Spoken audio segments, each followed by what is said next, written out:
16,108 रानी में राधा का नाम नहीं है, और राधा के पति में कृष्ण का नाम नहीं है। राधा जी के पति का नाम क्या है? क्या नाम है राधा जी के पति का? अनय घोष। क्या नाम है राधा के पति का? अनय घोष।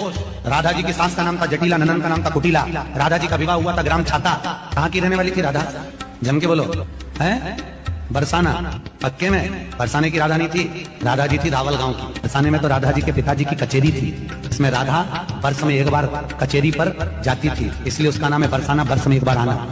श्री जी के विषय में बोलने के लिए बहुत होश से बोलना। जहां श्री कृष्ण महावर रचते हैं वो हमारी श्री जी हैं। अभी तुम किस राधा की बात करता है? अभी जाना कहां राधा को? राधा को जान जाएगा तो आंसुओं से वार्ता होती है, वाणी से मुंह हो जाती। कौन रस बाढ़े जहां बोली बोली भार रही। ये चापलूसी संसार वालों को तुम रिझा सकते हो, लेकिन कभी श्री जी के विषय में कोई ना बोले। नहीं, ऐसा ना समझे उनकी ऐसी शक्तियां हैं कि तुम किसी का देख लेना किसी काम का नहीं रह जाएगा। ये साफ नहीं है, ये परिणाम बोल रहा हूं, माइक से बोल रहा हूं, चिल्ला के बोल रहा हूं। कोई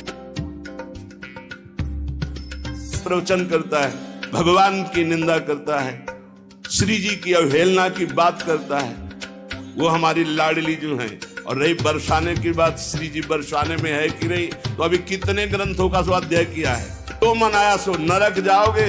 ध्यान रखना, वृंदावन की भूमि से गरज कर कह रहा हूं, बोलने का अधिकार तब है जब तत्व का बोध हो जाए। बोलने का अधिकार है दैन्य होकर अपने इष्ट की यश गाथा गाओ, जिससे आस्तिकता बढ़े, नास्तिकता नहीं। प्रसंगों को उसको वर्णित किया गया, अब उसको काट छाट कर जनमानस में गलत तरह से प्रेषित किया जा रहा है, जो कि जनमानस में किसी न किसी रूप से सनातन धर्म को क्षति पहुंचाई जाए, सनातन धर्म पर आक्षेप लगे और आपस में संतों को या ब्राह्मण जन को या गुरुजन को लड़ाया जाए। वो कभी भी उनकी वाणी ने कोई अपशब्द नहीं कहा, कभी भी उनकी वाणी किसी के लिए गलत नहीं बोली। उनके पास में कोई वीडियो उनको लेकर गए होंगे, कोई ने उनके ऊपर दबाव दिया होगा, या वीडियो किसी न किसी रूप में उनके पास आया होगा और किसी न किसी रूप में उनको उस तरह से बताया गया होगा कि उनको क्रोध आया होगा।